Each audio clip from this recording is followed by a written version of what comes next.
for so long. Unfortunately, Susie's back from Glastonbury. Yes. She took her a long time, but anyway. And you're very welcome. Nice to have you back. What have you plucked from our drinks trolley, please, for tonight? Well, I've gone for a German Weissbier, Erdinger. I had their alcohol-free version over my holidays, and it was very delicious, but they also do an alcoholic version for Matt. Yes. Very good. Okay, that sounds very nice. German Weissbier. Today's confession comes from a person who I've taken their name off, so let's call them Brian. Brian, why not? Brian. Okay. Father Simon and the Predictable Collective. Oh, thanks very much. Very happy to do that, yeah. This confession dates back to 1984. I was young, the world was always sunny, and I felt, as all young people do, utterly invincible. How times change. Can I say, there's a lot of dangerous activity that happens in the course of this confession. Okay. None of it should be followed or copied. Understood. Therefore, let's give it a 15 certificate. Wow, 15? Wow. Anyway, says Brian, I'd found work as a roadie for a former chart-topping band that had fallen on slightly harder times. We were playing summer seasons at holiday camps on the East Coast. Lots and lots of fun with the ladies, I can tell you. Okay. Oh. We played working men's clubs, Batley Variety Club, then known as the Frontier, places like that.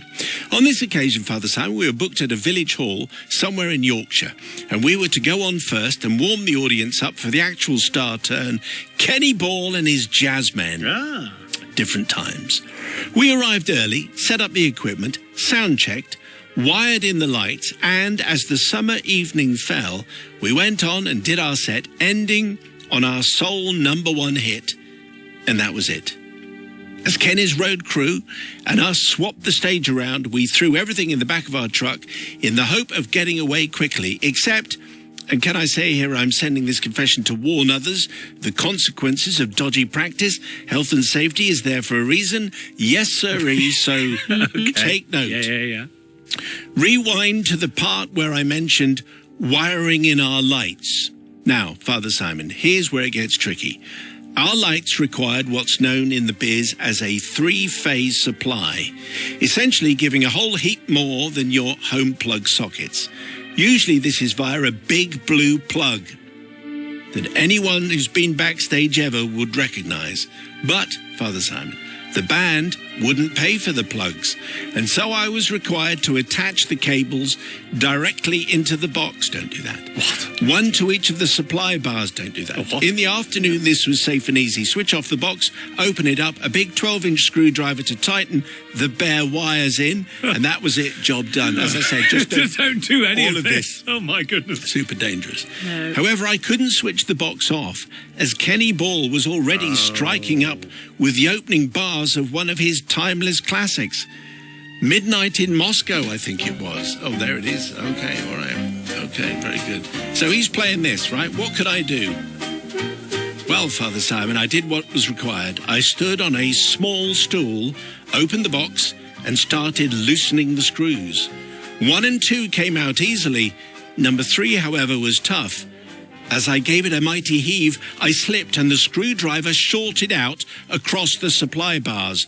A mighty bang and a flash threw me off the stool, temporarily blinding me, and the screwdriver was reduced to about 2 inches long in my shaking hand.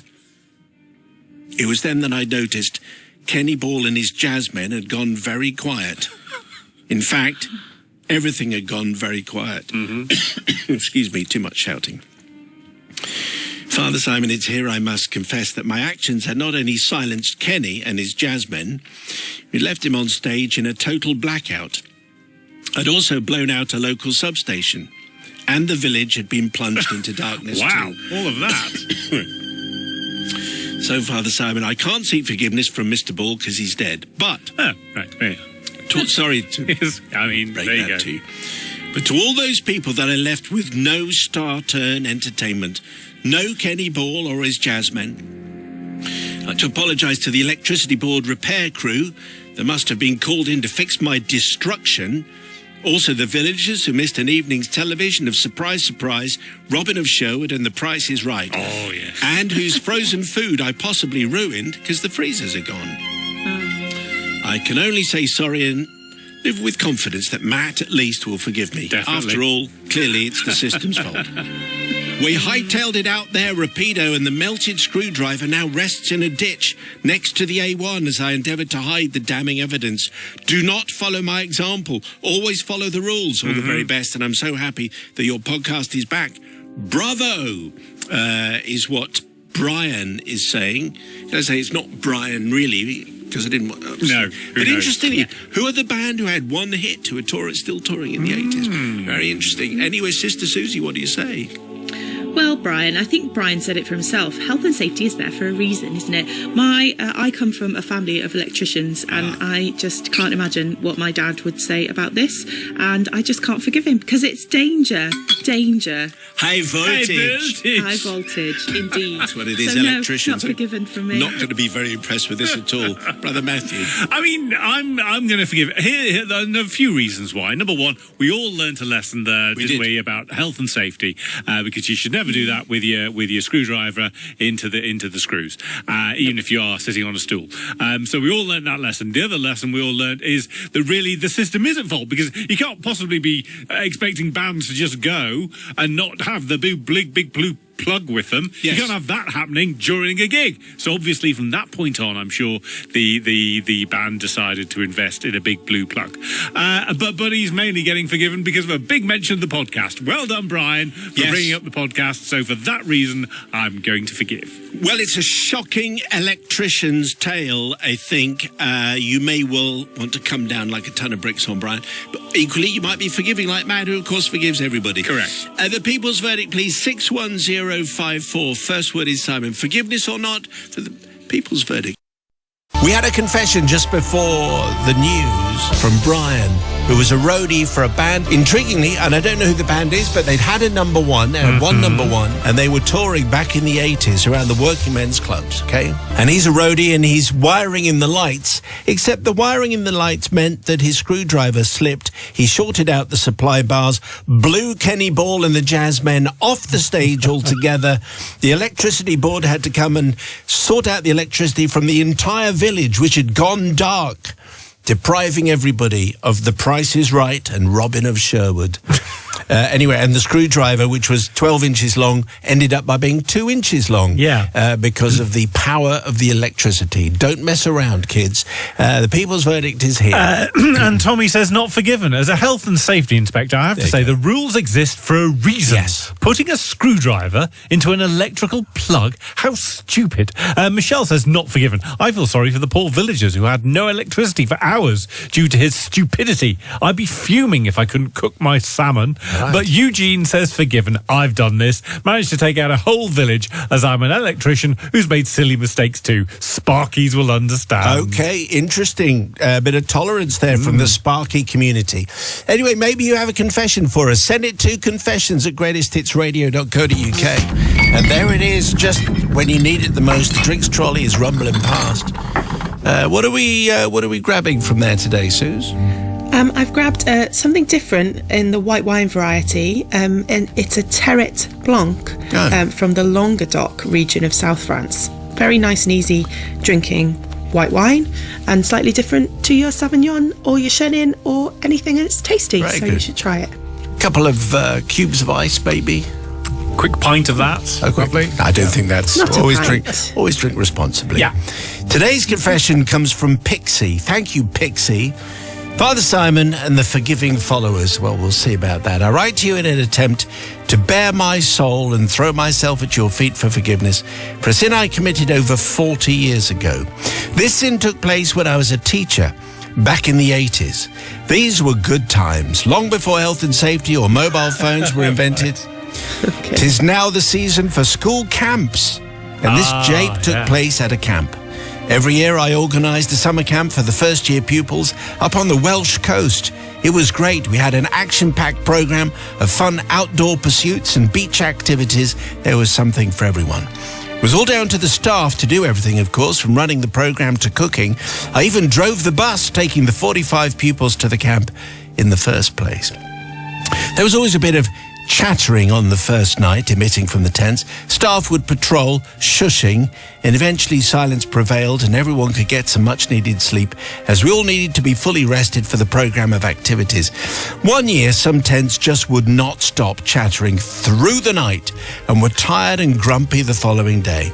It was explained how important good rest was, and so we could have fun in the day. It was declared that if there should be a recurrence of the previous night's shenanigans, then those pupils who were caught chattering after lights out would be sent home. That night, sure enough, 3 tents could not stop chattering, keeping others awake. At the following morning's meeting, the chattering pupils were identified and called out. They were told to go to their tents, pack their bags, in readiness to go home. There was pleading and some tears, but home means home. It must be realized that the packing for the pupils' bags going to camp is never carried out by the pupils themselves. Their parents or guardians do it all, of course. So the attempts of pupils now trying to pack their own bags, especially when distressed, did not go well. The homeward-bound pupils were assembled with their ragtag baggages, and then they had to do the walk of shame. They were to be sent home in the train. We walked with heads bowed in silence, apart from the occasional sob. The 3-mile walk to the station, that's 3 miles. It was long, the bags were heavy, and the pupils were a forlorn bunch.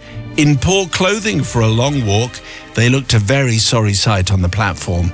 We waited and waited for the next train when eventually my colleague and co-conspirator, who we will call Bob, pointed out a notice on the platform. I read it out loud for everyone to hear. Due to industrial action, there'll be no trains today. We apologise for any inconvenience. Yes, it was rail strike day. On that very day, no trains would be running. Begrudgingly, the chatterers were reprieved. The walk back to camp was a little happier, but the bags continued to spill and leak out odd socks and pyjama bottoms along the pavement.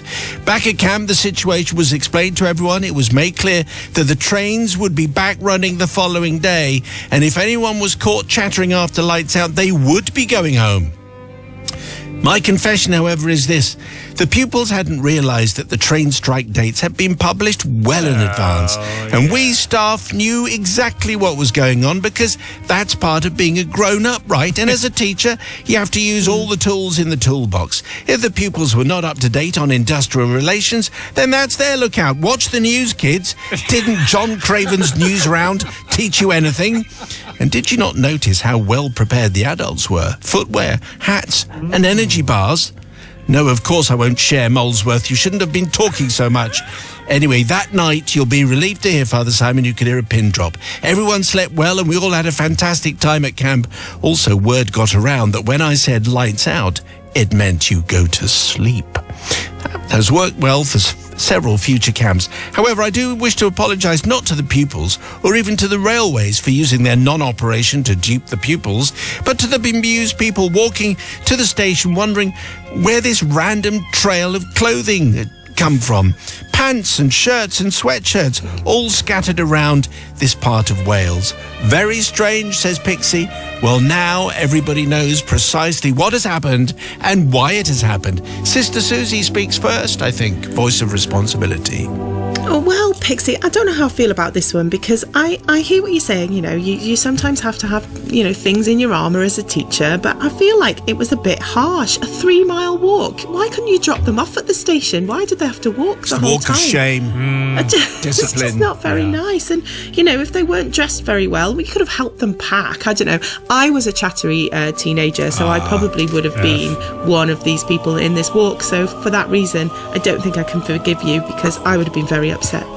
Brother Matthew. I am going to find this very easy to forgive. Because it's the perfect punishment, isn't it, for these chattering and keeping everyone else awake the night before. And they were told to shut up.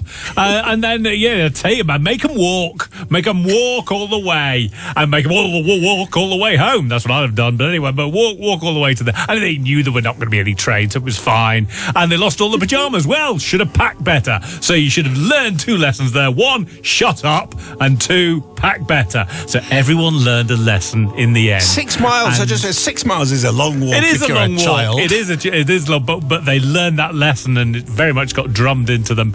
I'd have done worse. So for that reason, I'm going to forgive. That's the problem with the chattering class. Oh, exactly. You see, yes. they get into trouble. Okay, Yeah. so a lot will depend on whether you're a chatterer, I think, just like Sister Susie. Do you forgive Pixie, yes or no? On the People's Verdict, please. The text is 61054, and the first word is Simon. Before the news, we had a confession from Pixie, a school camp tale about how some chattering children were made to walk 6 miles, well, 3 there and then 3 back, because they didn't know that there was a train strike. Anyway, there were more details, but essentially that's what it boiled down to. And they scattered their clothes around the hedgerows of Wales. What's the People's Verdict then? So Mike says, forgiven. I'm with Matt. They were chatting all the way through the night and they should have packed their bags better. Sue in Glasgow, though, says, not forgiven. I'm on the kids' side here. It's a school trip. The fun of it is staying up and chatting into the late hours of the night. Yes. But Josh says, I'm a teacher and I've dealt with noisy kids on school trips. I wouldn't go as far as walking them 3 miles to the train station, but I'd definitely do a good telling off. I'm with the teacher. Forgiven. Okay, Josh, thank you very much indeed. Thanks for the responses. And if you have a school camp, school holiday, school trip confession, we'd love to hear it, please. Confessions at greatesthitsradio.co.uk. Well, as we rock the boat, let's just grab the drinks trolley or something from it. What are you choosing for us today, Sister Susie? Well, if we're watching the football tonight, I feel like it has to be a classic lager, so San Miguel, Carling, Budvar, whichever you choose. What would you recommend? Well, all of those, but I quite like a Budvar, I quite like a Czech lager. Oh, yes. Okay. I think that the Budvar beats the Budweiser, in my opinion. Yes. I think Yes. that's what I'm going for. That's the correct If answer. they want to sponsor the show, that's fine by us. Today's confession comes from Steve. Let's make sure I've got all the bits and pieces together. Oh, really? There's bits Yeah. and pieces in Oh, this yeah, one? yeah, yeah. Oh, Yeah, here we very, go. very I much. like it. Father Simon and the Forgiving Fraternity. Here is the cast that you need to know for this confession. Steve, and Steve's the one who's written the email. Okay. Steve has cerebral palsy, lives independently, supported by carers. Bill, Steve's friend, carer and neighbour. Also Mick, long-term friend and carer. Okay. So they're the crew. Off on a Mediterranean cruise in 2013, writes Steve, with my good friends and carers, Mick and Bill. The cruise was an adults-only cruise, and we quickly discovered that we were, on average, the youngest passengers on board, being in our 30s and 50s. The other crowd being considerably older and posher. We soon became used to this age difference in the environment, and we soon fitted in so as to enjoy our 17-night cruise with the high society. Our confession concerns a black tie evening roughly midway through the cruise. They do include a photograph, which I would hold up if I had it here. Okay. After dinner, we chose on this occasion to relax, having had a number of more active nights, and so we were glad to find in the ballroom a sedate after-dinner dance. Couples of an older age enjoying gently dancing to what I think is referred to as tea dance music. The dance music of the 20s and 30s. Of course. Being after dinner, some might call it a soiree. Knowing Bill, one of my carers often whistled the tune to Cole Porter's Anything Goes, I thought this song might be fitting. It dates from 1934, a bit earlier than most of your music, Father Simon, but concerns the antics on an ocean liner from New York to London, so is super appropriate. Tony Bennett and Frank Sinatra have recorded it, but we wanted the Cole Porter original. So here's the kind of vibe, really. This is what we wanted. We thought this would fit. Yeah? Yeah. Heaven knows. Yeah. Anything goes. There you go. That's the kind of groove that we were after. Anyway, I asked Mark if he would go down to the floor and request it. When I say Mark, I meant Mick. That lasted long. Well done. Find and replace. Oh, dear. Bill and I stayed at our table, slightly elevated from the dance floor. We could see Mick talking to the DJ for quite some time, but couldn't hear their conversation, obviously, because of the music. However, he eventually returned, saying that the DJ thought he'd found Anything Goes, and it would be the next song. A few minutes later, the soiree-style music faded. A brief pause in dancing followed as Bill and Mick and I awaited the Cole Porter classic. So, this is the one. Yeah. This is what we're expecting. Yeah. But now God knows Anything Goes. Cole Porter, a classic. anything goes. What followed was very different. Hang on. What? What is going on? Oh, Wow. Guns N' Roses. Heavy metal style guitar riffs boomed out of the speakers. The atmosphere was transformed in an instant. We were as puzzled as the couples on the dance floor. Bafflement filled the room as pulsing electric guitars, followed by a singer who sounded the polar opposite of Cole Porter, filled the room. We assumed there must have been some mistake by the DJ, and only became more perplexed as this music continued. To describe it as raunchy is an understatement, and I wouldn't want to repeat any of the lines, Father Simon, but... Well, I got something for you is about the tamest line in the song. Yeah. It wasn't until the chorus that I understood what was happening.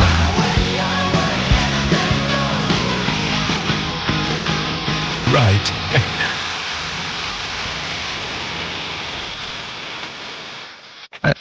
So the chorus goes, my way, your way, anything goes tonight, repeatedly played. I recognised the voice, of course, though I didn't at the time know that Guns N' Roses did a song called Anything Goes. The couples were totally bemused as Guns N' Roses continued. Everyone was looking at each other, not quite sure what to do. Lord and Lady Buffton Tufton were aghast. Lucien de Pafel Ambrose and his wife, Lady Alexandra Clemmy Ambrose, stopped moving altogether.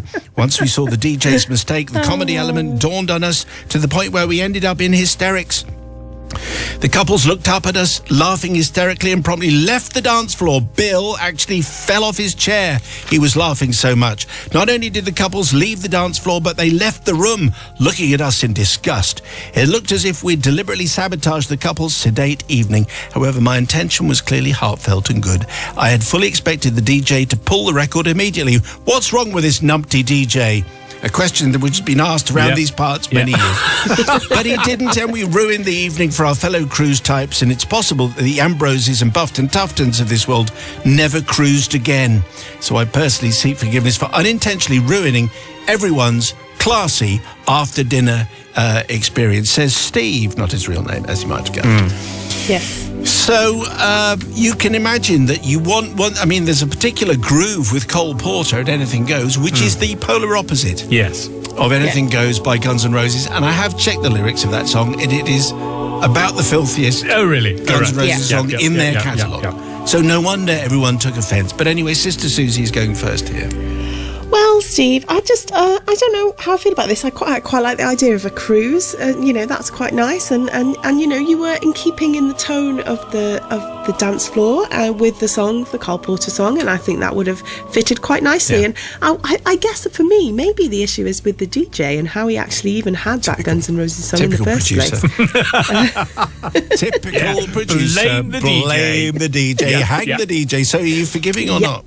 Do you know what? I am going to forgive him because there was no harm done apart from a little bit of offence, and maybe they enjoyed it having something different. So I am going to forgive Steve on this occasion. I would like to know what Lady Alexandra Clemmy Ambrose made of Guns N' Roses. Brother Matthew. Well, I'm also going to blame the DJ. The pre-fade button is there for a reason, DJ. You should have listened to it before you played it, obviously. Don't just play whatever. If I'd gone up there and asked for Thunderstruck, you're not going to play it during the tea dance, are you? You should have listened to it before you played it.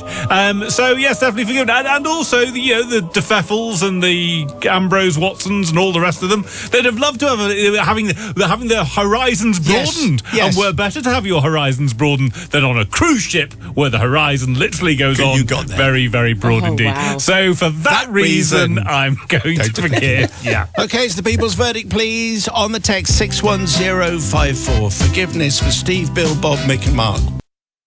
Before the news, we had a confession from Steve. It was kind of like it was a wrong music confession. We've had wrong music at funerals. This was wrong music on a cruise.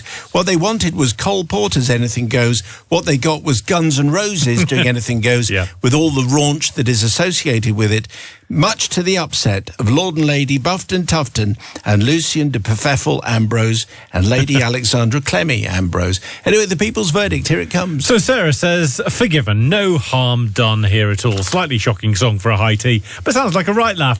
Michelle also says, forgiven, so funny this confession. I had to pull over whilst driving. How could someone get that so wrong and end up playing Guns N' Roses? Had the DJ never heard of Guns N' Roses? Had he never heard of Cole Porter? And Steve and Nicola in Midhurst say, totally forgiven. As a regular cruise ship passengers, some of the elderly entitled fellow passengers need a bit of a shock, and they forget that they were young once. Oh, right, so they deserve to hear a little bit of Guns N' Roses. Okay. Thank you very much indeed. So Steve gets today's smart speaker. If you fancy one, send us your confession.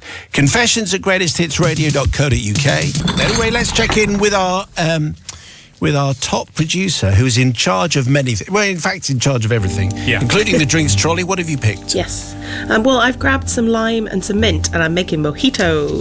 Oh, hello. I've never had one of those. Is that good? Oh, very good, yes. Okay. Tasty. Thank you. Cynthia. Today's confession comes from Davy Dave. Thank you, Davy Dave. Father Simon, Brother Matthew and Sister Holly, Susie Katie of the British Board of Forgiveness Classification. My confession takes place in the mid to late 80s when I was working as a cinema projectionist. Oh. Nice. Not many of those left. The cinema was part of what used to be a well-known cinema chain. There were 2 projection booths, and I was responsible for showing films from the one on the ground floor. New feature films would arrive each week in a container containing 6 reel cans. As in reels. Yes, real cans, yeah.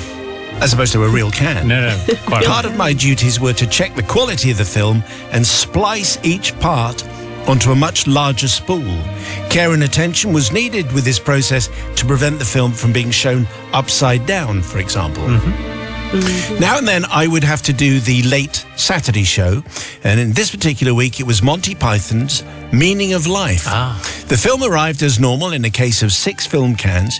As I was spooling the 6 parts together, I couldn't help noticing the poor condition it was in. There were small rips throughout the whole film. I repaired as many as I could with tape. As films were sent from one cinema to another, a film's condition can eventually deteriorate. The Monty Python film had been screened up and down the country, so it was little surprise it was in such a dire state. Saturday at 10:30 in the evening arrived, and screen 1 began to fill with a rowdy group of people, some with cans of beer secretly stashed inside their clothes. I couldn't help feeling sorry for the young manager, who we'll call Bob. He was already evicting customers who were causing a disturbance. Quite right too. Let's hear it for Bob. I powered up the projector and the film began. The crowd settled down, except for a few who thought it was amusing to throw empty beer cans at the screen. Chuck 'em out. Just saying. Okay. I hadn't seen the film, so I thought it would be a great idea to slip into the back of the auditorium and sit in an empty seat. I pressed the auto button on the control panel. This was a fail-safe button. If there's a problem with the projector, the control panel will automatically shut down the show, close the curtains in the auditorium and bring up the house lights. I found a seat at the back, swept all the unwanted popcorn off and sat and watched the film. It seemed very popular with the crowd. A later scene featuring Michael Palin, dressed as a lady presenter, was addressing the audience and saying, "It's the end of the film, but to finish, there will be some naughty pictures of a certain body part that should annoy the censors," or words to that effect. Suddenly, the screen went blank. The curtains closed, the house lights came up. The audience laughed hysterically, obviously thinking, as I did, the scene had been censored. And the film ended like that, and that's how it was meant to finish. An ending in keeping with the film's humour, so I thought. "What a genius way to end," said someone in the audience. "That's hilarious," said someone else. I left the auditorium to find Bob the manager standing in the corridor. His face was white as a sheet. He asked where I'd been. He said an alarm had gone off in his office and up in the projection booth. This meant the fail-safe button had been activated. I ran up to the booth and sure enough, the film had snapped. The entire last reel to the film was still in the top spool and had not been shown. So the 30 or so cinema goers never saw the final final part of the film. They have probably been telling friends and family about the film for years and how funny it is that it finishes abruptly, only to watch it on video or DVD in later years and realise what they thought was the ending was not actually the ending at all. Suddenly there were new scenes. They missed the live organ donor scene, the Galaxy song, the Grim Reaper. Wow. That's a lot. Attractive, if forgetful women running around the cliffs of Dover. Oh, yes. And Yeah. a Las Vegas-style hotel where it's always Christmas. Also, Mr. Creosote, with Terry Jones ordering food until he explodes. Goodness. Where did this stuff all come from, they must have thought? Well, I'd like to pretend it was the director's cut, but actually, it was just the film ending like it should have done. I would like to ask forgiveness from Bob the manager, who must have thought for a moment that he might have a drunken riot on his hands, only to be relieved to find that everyone walked out of the cinema entertained, if a bit drunk. They thought that the film ended in a strange way, and it did, but not like that, because they missed out on Mr. Creosote, which is, of course, one of the most famous is. Monty Python scenes of all time, and they missed all of it. Sister Susie will speak for people in a position of authority. Well, Davy Dave, I don't think I can forgive you, because maybe, you know, you knew the condition of the reel and Yes. it wasn't the best, and there were Yes. some rips, and maybe that was the time where you should have stayed and paid attention rather than go and sit in the audience. You're not paid to watch the film. No, he's put paid to do the himself and his job. enjoyment first. Yeah, I'm not Selfish. forgiving, I'm Selfish, afraid. Dave. Brother Matthew. I mean, I'd be inclined not to forgive, because obviously those, as you said, those are lots of the best bits of that movie that they've missed out on.